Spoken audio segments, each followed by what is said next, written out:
आज Doubtnut app download करें। Doubtnut पर अपने सभी गणित, रसायन विज्ञान, भौतिक विज्ञान और जीव विज्ञान के डाउट्स का करो सफाया। बस प्रश्न की फोटो खींचो, एक ही प्रश्न को क्रॉप करो और तुरंत वीडियो सोल्यूशन पाओ। अभी डाउनलोड करें। प्रश्न हमें दिया है एक लंबाई 1 मीटर तथा 1 मिलीमीटर वर्ग अनुप्रस्थ काट क्षेत्रफल के किसी लोहे के तार को किसी धारावाही परिनालिका की अक्ष पर रखा जाता है जिसमें चुंबकन क्षेत्र का परिमाण 4 गुणा 10 की घात 3 एम्पियर प्रति मीटर है। तब तार का हमें चुंबकीय आघूर्ण ज्ञात करना है, जबकि लोहे की चुंबकशीलता का मान हमें 16 पाई गुणा 10 की घात ऋण 5 यहाँ पर हेनरी प्रति मीटर के रूप में दिया हुआ है। देखिए, पहले जो स्थितियां दी गई हैं हमें लोहे के तार के लिए उसकी लंबाई दी हुई है। लंबाई को एल से प्रस्तुत करें, उसका मान हमें दिया हुआ है 1 मीटर के रूप में। इसी तरह अनुप्रस्थ काट क्षेत्रफल उस तार के लिए हमें कितना दिया हुआ है, 1 यहाँ पर दिया है मिलीमीटर वर्ग के रूप में। इसे क्या लिखा जा सकता है, 1 हमने लिखा गुणा 10 की घात यहाँ पर ऋण 3 लिया और उसका कर दिया हमने वर्ग। यहाँ पर ये किस में आएगा, मीटर वर्ग के रूप में इसका मान आएगा। ठीक है, तो ये हमें मिला। तो इस तरह हम इसे क्या लिख दें, इसे हम लिख देते हैं 10 की घात ऋण 6 मीटर वर्ग के रूप में ए का मान। ठीक है, ये तो हमें मिला। इसके अलावा बोला जा रहा है इसे किसी धारावाही परिनालिका की अक्ष पर रखा जाता है जहां चुंबकन क्षेत्र का मान, जहां चुंबकन क्षेत्र हम किससे प्रस्तुत करते हैं, उसे प्रस्तुत किया जाता है एच से। ठीक है, एच से हमने प्रस्तुत किया है तो उसका मान हमें कितना दिया है चुंबकन क्षेत्र के रूप में, इसे हम केवल क्षेत्र लिख लेते हैं। ठीक है, जिससे हमें समझ में आएगा। ये हमें दिया है 4 गुणा 10 की घात 3 यहाँ पर एम्पियर है प्रति मीटर के रूप में दिया हुआ है।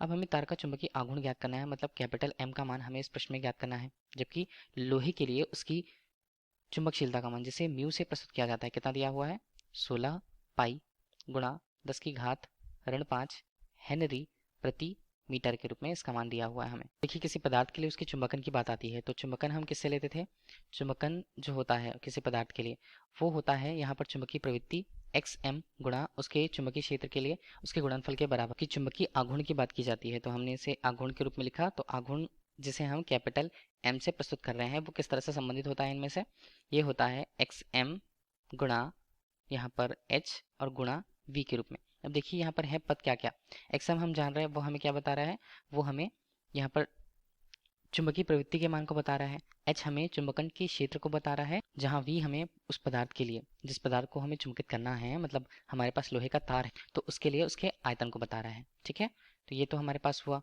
अब हमें क्या क्या मान चाहिए इसके लिए, एम का मान निकालने के लिए एक्स एम का मान हमें चाहिए, एच का मान हमें दिया हुआ है, वी का मान आयतन के रूप में हम निकाल लेंगे। आयतन हम किस प्रकार से निकाल पाएंगे, यदि आयतन की बात की जाती है तो आयतन होता है यहाँ पर अनुप्रस्थ काट क्षेत्रफल और गुणा उसकी लंबाई के गुणनफल के बराबर। तो इसका मान यहाँ पर क्या होगा, 1 गुणा 10 की घात ऋण 6 और ये हमें दिया है मीटर पर, तो ये हमारे पास किस में हुआ, मीटर घन पे हुआ।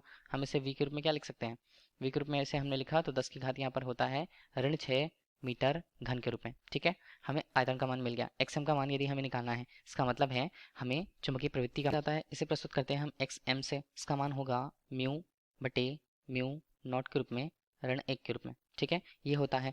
तो हम यहाँ पर क्या लिखें इसके मान को, तो देखिए म्यू हमें जो लोहे के लिए उसकी क्या बता रहा है, लोहे की चुंबकशीलता को जो बता रहा है। लोहे की चुंबकशीलता हमें दी हुई है, कितना है उसका मान 16 पाई गुणा 10 की घात यहाँ पर है ऋण 5 के रूप में, जबकि हमें म्यू नॉट जो दिखा रहा है वो हमें इस निर्वात के लिए या वायु के लिए उसकी चुंबकशीलता को बताता है, जिसका मान क्या होता है 4 पाई गुणा 10 की घात ऋण 7 के रूप में। और ऋण 1 तो यहाँ पर है ही हमारे पास, तो एक्स एम का मान हमारे पास कुछ ऐसा हुआ। एक्स एम यदि हम देखें यहाँ पर तो ये 4 पाई यहाँ पर 4 कटते हैं, 4 बचेगा। इसके अलावा हमें 4 का मान गुणा करके 10 की घात 2 के रूप में प्राप्त होता है ऋण 1। मतलब एक्स एम का मान हम यहाँ पर क्या लिखें, एक्स एम का मान हम यहाँ पर लिखते हैं तो वो हमारे लिए आता है 399 के रूप में। ठीक है, प्रवृत्ति का मान भी मिल गया इस प्रकार। अब हमें आघूर्ण निकालना होगा, तो आघूर्ण हम किस प्रकार से निकालेंगे, तो आघूर्ण के लिए हमारे पास सूत्र है। सूत्र हमारे पास क्या है, कैपिटल एम बराबर जिसका मान होता है एक्स एम गुणा एच गुणा वी के रूप में। तो हमारे पास एक्स एम का मान कितना जो हमने अभी निकाला, इसका मान है 399। कैपिटल एच का मान हमारे पास कितना, 4 गुणा 10 की घात यहाँ पर 3 एम्पियर प्रति मीटर के रूप में, और वी का मान हमारे पास कितना, ये हमारे पास है 10 की घात ऋण 6 मीटर घन के रूप में। तो एम का मान इस तरह से हमने हल किया, तो हल करने के बाद इसका मान कितना मिल रहा है हमें, ये आता है हमारे पास 1.596 किस में आएगा, एम्पियर मीटर वर्ग के रूप में। इसे और क्या लिखा जा सकता है, हम यदि आघूर्ण के रूप में हम इसे लिखें तो यहाँ पर होगा मान 1.596, इसे लिखा जा सकता है एम्पियर मीटर वर्ग के रूप में। यही इस प्रश्न का उत्तर होगा जो हमसे प्रश्न में पूछा जा रहा है कि आघूर्ण का मान हमें निकालना है। तो आघूर्ण का मान हमें 1.596 एम्पियर मीटर वर्ग रूप में प्राप्त होता है। धन्यवाद।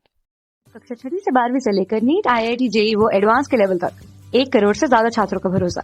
आज ही डाउनलोड करें डाउटनेट ऐप या व्हाट्सएप करें अपने सारे डाउट्स 8400 400 400 पर।